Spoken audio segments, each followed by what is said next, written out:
Hi friends, welcome back to my YouTube channel Teju creations. ఈరోజు నేను కాకరకాయ ఫ్రై చేస్తున్నాను అనమాట.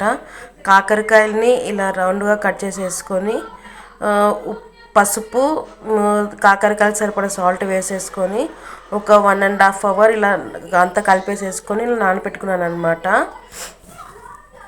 కాకరకాయలు చేదు లేకుండా. ఇప్పుడు వీళ్ళని ఇట్లా పిండేసేసుకొని వాటర్ లేకుండా తీసేసుకొని ఒక ప్లేట్లో వేసేసుకోవాలి.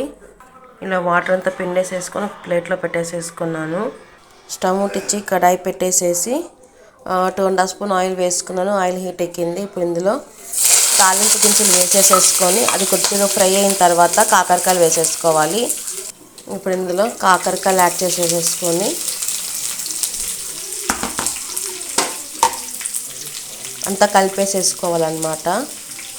ఇప్పుడు ఒక మిక్సీ జార్లోకి కొబ్బరి, అలాగే పొట్టుతో సహా వెల్లుల్లి, 1 స్పూన్ జీలకర్ర, అలాగే 1 స్పూన్ కారం వేసుకొని గ్రైండ్ చేసుకోవాలన్నమాట. ఇప్పుడు ఒక్కసారి కాకరకాయలు అంతా బాగా కలిపేసేసుకున్నాము. కాకరకాయలు బాగా వేగాలన్నమాట.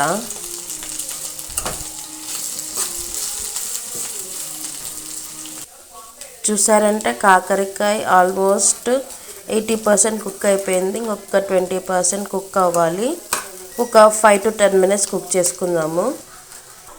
ఒక్కసారి కాకరకాయలు అన్నీ మిక్స్ చేసేసుకొని, కాకరకాయలు కూడా బాగా వేగిపోయినాయి. ఇప్పుడు మనము గ్రైండ్ చేసుకున్న కొబ్బరి, వెల్లుల్లి, కారం ఇందులో వేసేసుకుందాము. ఇప్పుడు ఇదంతా కాకరకాయలో మిక్స్ అయ్యేలాగా అంతా బాగా మిక్స్ చేసేసుకోవాలన్నమాట. అంతా ఇలా కలిపేసేసుకున్నాక మూత పెట్టేసేసి ఒక్క 2 నిమిషాలు మగ్గించుకుందాము. వేసుకున్న మసాలాని బాగా కాకరకాయ పట్టేసేసుకుంటాయి అన్నమాట.